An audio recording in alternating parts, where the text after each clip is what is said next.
Hey guys, it's Lord of the Pogs. Who's your favorite superhero? That's a conversation starter that will keep a conversation going for weeks in the age where comic book movies have taken over pop culture. If you're into DC, then Aquaman, Wonder Woman, or Superman might top your list. If Marvel is your jam, maybe you're more into Iron Man, Thor, or Captain America. X-Men is my favorite. I asked a few people who their favorite X-Men character is, and most people said Wolverine, Storm, and Mystique. My dude is Cyclops. If you're not familiar with Cyclops, his real name is Scott Summers, and he emits powerful lasers from his eyes, but he doesn't get to control it. If his eyes are open, they're emitting their optic beams. The only way to not is to have his eyes closed, so he has to wear special prescription glasses made from ruby quartz. When the X-Men do field missions, he wears a special headset that shoots the lasers when he chooses. Cyclops is my favorite because I think his superpower is the most realistic. That's not to say that shooting lasers out of your eyes is realistic, but we always think of a superpower as being convenient. Superman can fly, Aquaman can breathe underwater, Storm can control the weather. Those are all extremely convenient superpowers with ultimately no downside. But Cyclops' superpower is super inconvenient. He has to wear sunglasses all the time, even indoors and at night. If you wear glasses, you've lost them at least once. Imagine that you can't find your glasses, and that means you can't open your eyes. At the root, it's more of a disability than a superpower. I have ADHD, and it's really inconvenient. The ADA considers it a disability. This is what living with ADHD is like. It feels like a browser with too many open tabs. I can't go into a meeting and just be in the meeting. Every time an ad pops up, it opens a new tab. I have to keep closing those tabs, and I'm also curious where the music is coming from.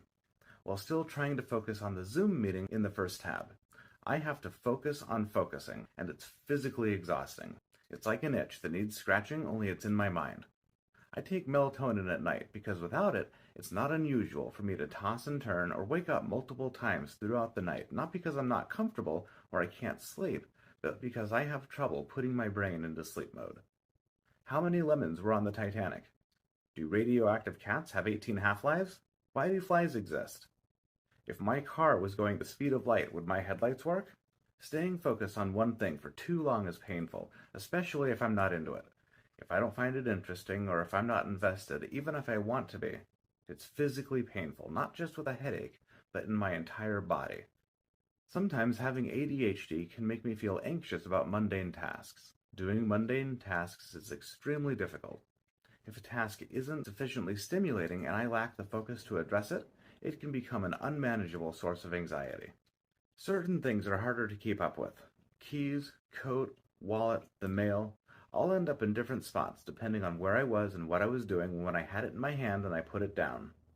I spend at least an hour a week looking for things. It feels like an airplane. A commercial airliner cruising at 40,000 feet doesn't just land. It has to begin its descent, come in for landing, and by the time it's actually on the runway, it still has to get where it's going before the passengers can disembark.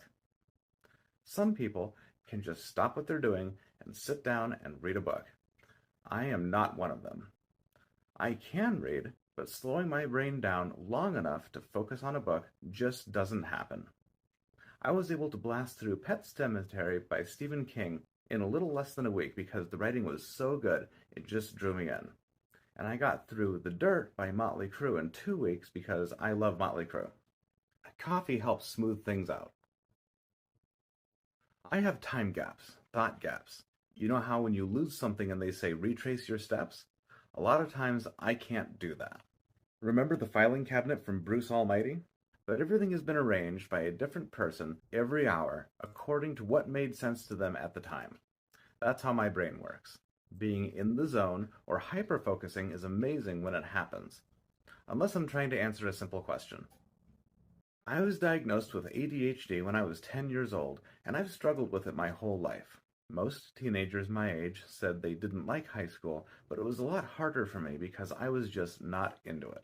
Most people say they don't know what they want to do when they go to college, including me, but I wasn't interested in any of the classes I signed up for. Everyone else loved college, but I didn't. And the conversation in my head, which should have been, how can I become more invested, became, what is wrong with me? And it was overwhelming. I had trouble finding and maintaining employment as an adult because it was hard for me to care about a job that I got bored with easily. I've always known I had ADHD, but back then I didn't really know what that meant or exactly how it affected me. I didn't learn how to manage it without medication until I was in my 30s. I'm almost 38 now, and I've decided to take control and turn it into an advantage. It makes me better at my job because I have an unrivaled attention to detail, and I remember weird things. I retain large amounts of information well, and I can recall old conversations. I still have to manage it to be efficient. Like when I think of something, I have to write it down, or it's going to disappear and will be gone forever. Some aspects of my personality are tied to ADHD. One thing Cyclops and I have in common is whether it's optic lasers or attention deficit hyperactive disorder, this is a part of me I wouldn't want to give up. And it doesn't stop there. No human is perfect. If you're watching this, there is something you struggle with at some level. It could be neurodivergence in one of its many forms or something else. It's either your kryptonite or your superpower. It all depends on your perspective, and the choice is yours. Thanks for watching. If you enjoyed this video, please consider dropping a tip. And don't forget to like, share, subscribe, and hit that little bell in the corner to get notifications on more videos like this one.